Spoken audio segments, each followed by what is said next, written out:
sometimes secret societies are forced to do really bad things because they're often in competition with each other.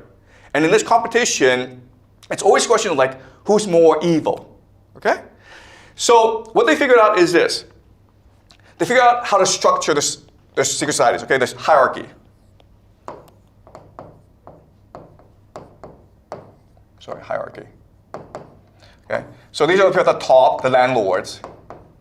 And these are basically the initiates, okay? The people who want to join. But they are ignorant about the true purpose of the secret society. So the question then is, how do you maintain this hierarchy? And what they figure out is something really, really simple, all right?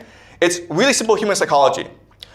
Throughout human history, what was very common was for groups of young men, okay, they've been discarded by their families because the families don't have enough to eat, so they get together and they form like wolf packs. They go around, and what they really want is a wife. Okay, that's what they really want. More than food, they want a wife. So what they're forced to do is go as a group, as a gang, go to a village and kidnap a woman and kill the family, okay? And this is a very common thing in human history. And let's try to figure out the psychology of what's going on. Okay, so you have like 5 guys. This is just a thought experiment. Okay, 5 guys, young guys, and they're gonna go to a village where there's a family. Okay, a husband, a wife, and 2 kids. What they're gonna do, of course, is they're obviously gonna kill the husband, and they're also gonna kill the 2 children. Okay, and they're gonna kidnap the wife. Now let me ask you this question. Let's understand the psychology of this woman when her entire life is destroyed, okay? Does she, A, want vengeance? B, become depressed? C, fall in love with one of the guys? A, B, or C, guys? A, B, or C? Yeah, what is that? A. Okay, you guys would think she would want vengeance for what has happened, but that's not what happens, okay? It's more likely that she becomes depressed or she falls in love. It's often at times that she falls in love. We call this a Stockholm syndrome. All right, it's a very basic human psychology that is consistent throughout human history, throughout all societies. When a woman sees her entire life collapse like that, she has no longer any stability. Her reality is destroyed. And therefore, she clings to anyone who is willing to support her, even though that person is the same person who destroyed her life in the first place. It's really weird psychology, but it's very, very true. That's also why arranged marriages work, okay? Throughout human society, older man is often paired with a younger wife. She might be like 14 or 13. But, you know, after a few years, they do fall in love with each other because the woman is completely dependent on the man. Okay, and also that physical intimacy. All right, so it sounds really depressing, but this is a very basic principle of human psychology. Because at this point in history, when her reality has collapsed, her soul has left her, okay? And now she's basically a slave. And what a slave does is someone who clings to life. All right, does that make sense? Okay. Now, what happens to these 5 guys, okay? A, do they feel guilty for what they do? B, do they fight over the woman? Or C, are they brothers forever? The obvious answer is C, right? They're brothers forever, okay? So even though they've committed this terrible, terrible act, right, it's made them more unified, okay? And this is a structure of secret societies. The structure of secret societies is for the people at the very top to commit these rituals of torture in order to turn the initiates into slaves. And those who are most willing to participate in these rituals, those who are most willing to become slaves, become the middle people, okay? The people that are most trusted, because now they're slaves. And that's how secret societies work. And that's why there are so many different degrees to secret societies, and that's why at the very top, no one knows what they're really doing. What they're really doing is praying to Satan, okay? Because Satan is giving them strength, or Saturn, who knows, okay? Or whatever.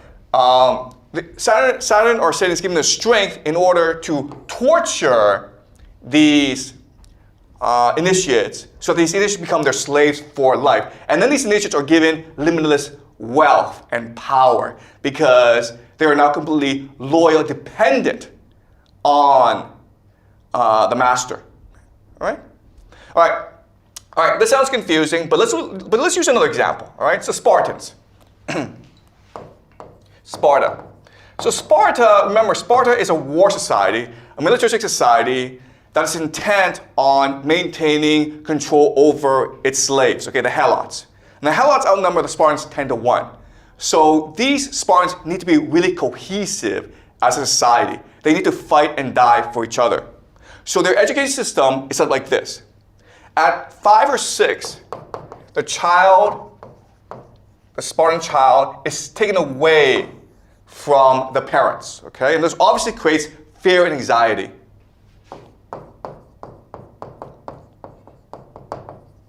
All right? Also, what happens is the child is in school beaten up by the older kids, and this creates trauma, all right? Another word we use for this is intergenerational trauma, because the Spartans do this to every child, intergenerational trauma. All right, so the kid at this point is unsafe, insecure, his mind is really screwed up. And then when he's most vulnerable, maybe when he's 11 or 12, what happens now is he's paired with an older man who's like 29 or 30, okay, an older man. And this older man, they become lovers. Basically what happens is the man first, of course, commits, sexual abuse.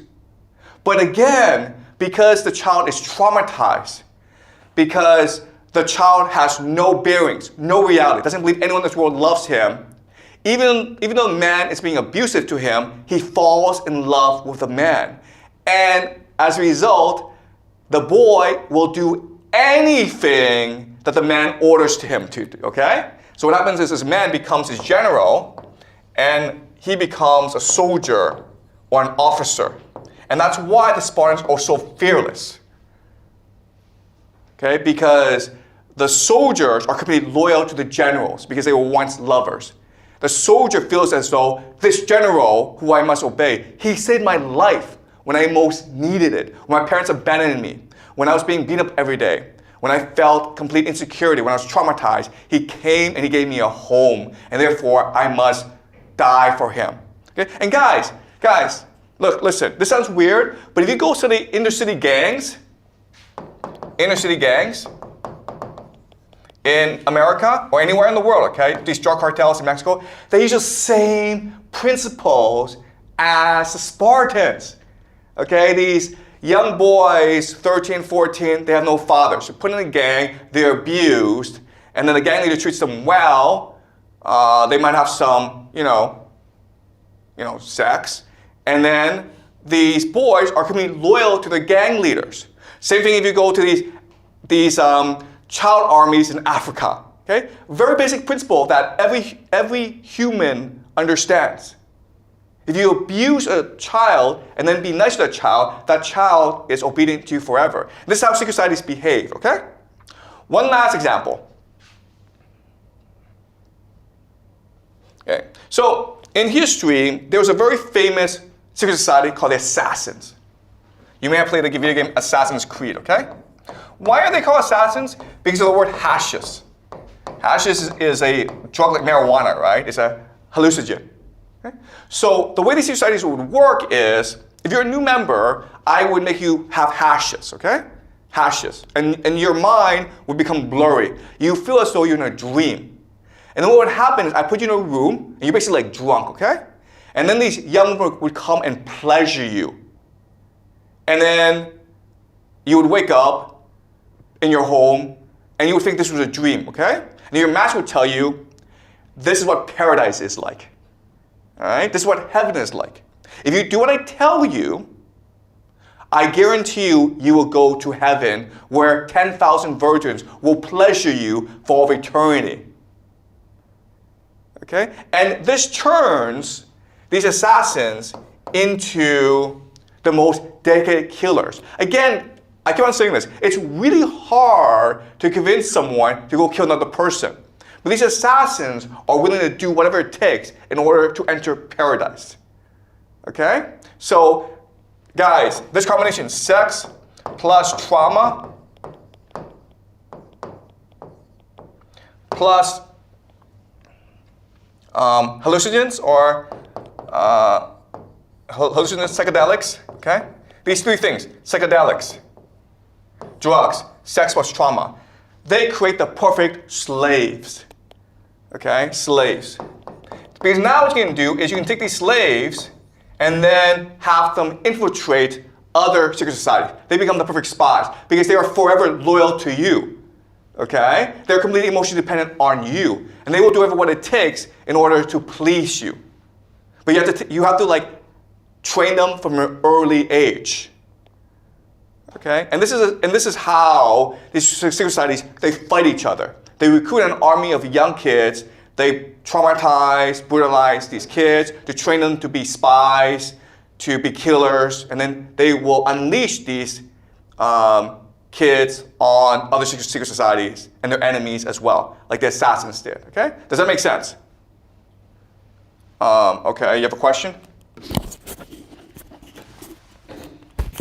So, like, for the woman, like, her families are being killed, like, won't she remember, like, who has killed all her families, but just have relied on that murder because he's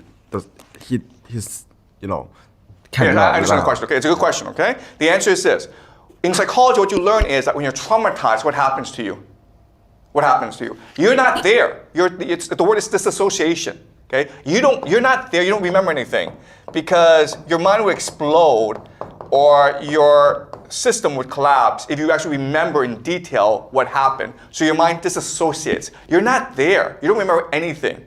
Okay? That's why trauma is so effective. Because not only do you become obedient and dependent on the person traumatizing you, but at the same time, you actually don't remember this association.